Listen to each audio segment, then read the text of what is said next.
Barack Obama's faith has been the subject of constant controversy in this election. However, throughout all the scandals, Obama has insisted that he's a Christian who lives by Christian values. A new book, The Faith of Barack Obama, explores the presidential hopeful's unique religious upbringing and his conversion to Christianity. Joining us now is the author of the book, Stephen Mansfield. Stephen, good to have you here. Thanks very much. Now, you yourself are a conservative, evangelical, pro-life conservative, Christian, yes. And yet, you wrote a very fair book here about Barack Obama. I tried to, yes. He is not a Muslim, as some have tried to say. No. Never was a Muslim. Practiced in his youth with his father lightly, very lightly, but no, never officially a Muslim, because you can't really be one until after adolescence, and he wasn't connected. And there's no question that he is a devotee of Jesus Christ, that he worships Jesus Christ. No question. And in fact, you even talk about having visited the church that has been such a subject of controversy here, right, and seen Otis Moss, the current pastor, and said he gives one of the better sermons anybody might have given that particular sermon. The sermon I heard from him was a fine sermon. I pastored for 20 years, and you know, I'm not an expert, but it was a fine Christian sermon. Why did Barack Obama then drop out of the church? Was it just political pressure? Did he truly have a difference with the church? I mean, some people felt if that's what you truly believe, stay in the church. Well, I think he should be given credit for trying. He tried not to throw his pastor under the bus. He tried to stay connected. He tried to honor his pastor. But I think when even the guest ministers were making politically charged statements, he knew that would be hung around his neck, you know, forever. Yeah. And it was wise for him to call Why is it, you've written books on a number of people now in their faith, but why is it important to know, we have a separation of church and state, we have a government that's supposed to be religion neutral.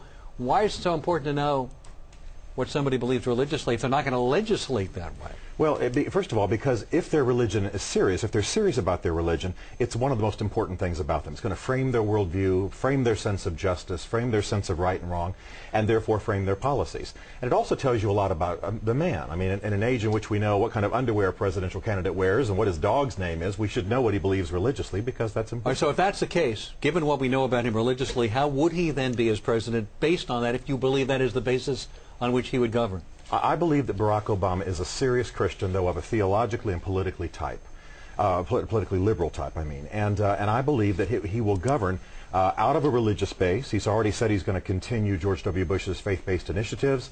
He's going to continue policies oriented towards prayer and bringing faith into the public square. And so I think he'll be novel for us in the American experience, because he'll be a theologically left-leaning president, should he become president, bringing his values into the Oval Office. Is it possible to sit in the pews for 20 years and not know where Reverend Wright's coming from? I don't think so. I don't think so. So he probably lied to us. No, I don't think he lied to us. I think that there's a mixture. Wait a minute, he said that's not the man I knew.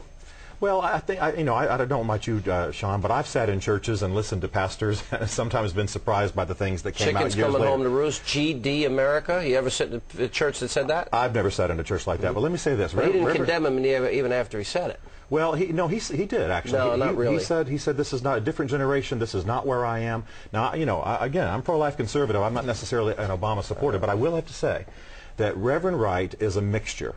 He's a man who believes in liberating the oppressed, and he would mean that both spiritually and politically. At the same time, he believes in a black liberation theology that is very much oriented towards the teaching of James Cone, family, which I've seen black community. I've seen you debate that with him before. So I think it's important for us to realize that Trinity United Church of Christ is not just a Marxist recruitment center. It's a good, solid church with an overlay of this black liberation theology. What about the Hamas material that was in their book? What about Louis Farrakhan on the cover of their magazine? Yeah. It seems to me you're glossing over and you're making excuses for a church where a pastor is extremely bigoted, has a strong anti-American sentiment with, frankly, racist overtones. Well, when you understand black liberation theology, you understand that what it says is that Jesus came to set the oppressed free. And therefore, that should be the work of the church. Reverend Wright takes that in a political as well as spiritual sense. So he's going to be pro-Palestinian. He's going to be pro-Palestinian women who are in need of abortion. But to put Hamas, a terrorist group, Louis Farrakhan is one of the biggest racist and anti-Semites. Would you go to any church that put his face on the cover? No, no. All right, but Barack Obama's face was on the same cover with him, and he stayed in the church. You know what's bothering me here? This is the fringe of the black liberation theology movement, and he stuck there 20 years, and then he claimed to have no knowledge that any of this happened. I don't buy it. I think it's an outright lie. And I think it's valid for us to ask those questions. What I'm saying, having gone to Trinity and having studied it, is that it's not all this radicalism that's been presented. It's not all of the extreme aspect. There's a lot of it, isn't there? There is a good deal of it, absolutely. And so he would have known that in 20 years. He would have, but I will have to give him credit. He actually has distanced himself from a great deal of it. I know it's disturbing, so I'm just saying. It's not disturbing. I don't believe it. I think he knew full well, and I think he was in full agreement. That's my take. We disagree a bit on that, and I understand where you're coming from. All right, and thanks for being with us. Sure, Steve. always. Appreciate it. And coming up,